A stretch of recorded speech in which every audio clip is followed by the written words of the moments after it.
Hello पिलामाने तुमମାନଙ୍କୁ स्वागत YouTube channel only maths को।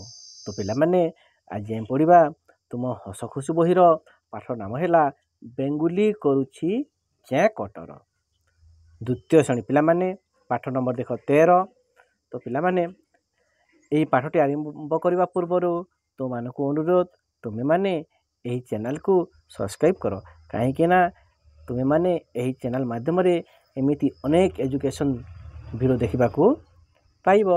ताहले चल शीघ्र शीघ्र आम पाठटी आरंभ करिबा। तो पिला माने देख समस्ते बेंगुली करुछि क्या कटर पाठटी देख समस्ते। एक शीतुआ सकाळ चतुर्दिग कुहुड़ी भर्ती। पिला माने सकाळ शीत मासर कथा एटा सकाळ केमिति ठंडा लगी थे सही ठंडा दिन कथा चतुर्दिग सबुआड़े कौन कुहुड़ी भर्ती होइछि। बेंगर सरदार संगीत दल एकाठी होइछन्ति। बेंग माने समस्ते संगीत दल कौन से माने एकाठी होइछन्ति। सरदार उद्भावन करिथिबा नुआ स्वर अभ्यास करिवे। से बेंग मानक जो सरदार से गोटे नुआ स्वर उद्भावन कर से स्वर को से माने कौन करिवे अभ्यास करिवे। निर्देश पाइबा मात्रे कइंछ कौन आनिछि मर्दल आनिछि। पानी तो झंड कौन आनिछि बंसी आनिछि एवं कंकड़ा कौन आनिछि देखिबा चलो। देख एटा समस्ते जंगल सब जीवजंतु एकाठी होइछन्ति। देख एटा बेंग मानकर फोटो तो देख पिला माने एटा बेंग मानकर सरदार देख बेंग मान असंती।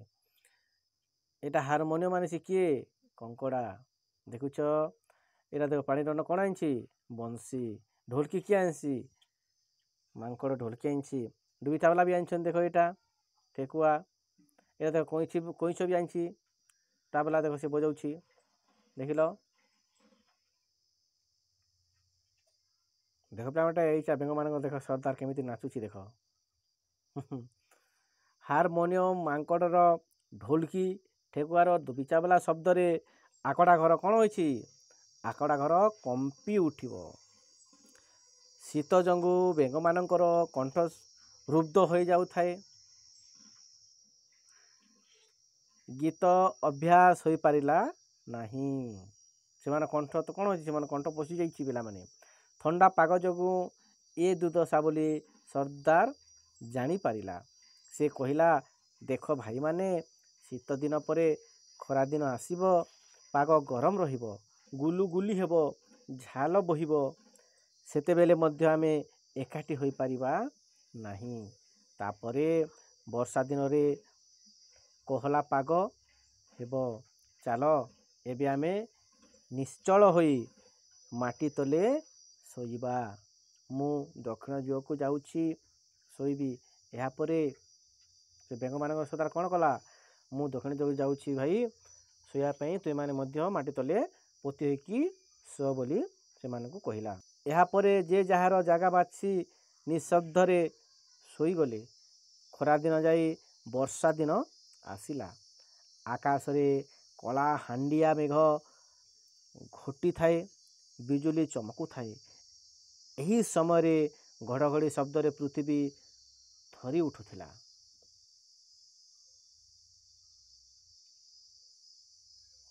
बेंग मानक निद भांगिला।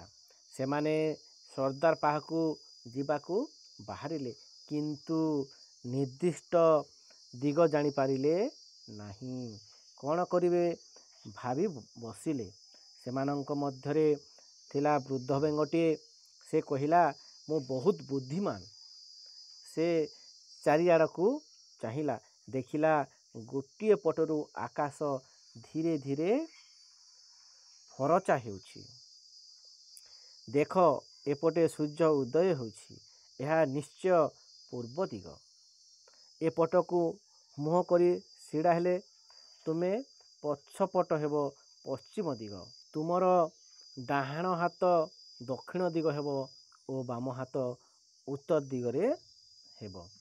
तापरे सेमाने डाहाण पट दिग को गले गीत अभ्यास कले।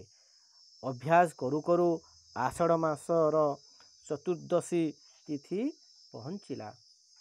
से दिन बाघ मामुर कौन थे बाहाघर थाए। संगीत दल ସେଠାରେ ପହଞ୍ଚିଗଲେ, ଗୀତ ଗାଇଲେ, ଖାଣ୍ଟି ଗୁଆ ଘିଅରେ ମିଠା ଓ କ୍ଷୀରି ହୋଇଥିଲା। ମନ ଭରି ଭୋଜି ଖାଇଲେ ସମସ୍ତେ। କେଉଁମାନେ? ଯେଉଁମାନେ ଭୋଜି ପାଇଁ ଯାଇଥିଲେ, ଜଙ୍ଗଲର ସମସ୍ତେ ଜୀବଜନ୍ତୁ। ବେଙ୍ଗମାନଙ୍କ ପେଟରେ ଘିଅ କି ହଜମ ହୁଏ? ପେଟ ଗୋଲମାଲ ହେଲା, ଝାଡ଼ା ହେଲା। ହନୁବୈଦ କେତେ ପ୍ରକାର ଉଦ୍ଭିଦର ଚେର ଆଣି ଔଷଧ ତିଆରି କଲା। ସେମାନେ ଔଷଧ ଖାଇ ଝାଡ଼ାରୁ ଉଦ୍ଧାର ପାଇଲେ ସିନା ସେମାନଙ୍କ ସ୍ୱର ଯନ୍ତ୍ରଗୁଡ଼ିକ ଖରାପ ହୋଇଗଲା। ସେମାନେ ଆଉ ପୂର୍ବ ଭଳି ଗୀତ ଗାଇ ପାରିଲେ ନାହିଁ। ସେହି ଦିନଠୁ ସେମାନେ କେଁ କଟର ଶବ୍ଦ କରୁ ଆସୁଛନ୍ତି। ଆଜି ପର୍ଯ୍ୟନ୍ତ ସେମାନେ ସେଇ କେଁ କଟର କରି ଶବ୍ଦ କରି ଆସୁଛନ୍ତି। ପିଲାମାନେ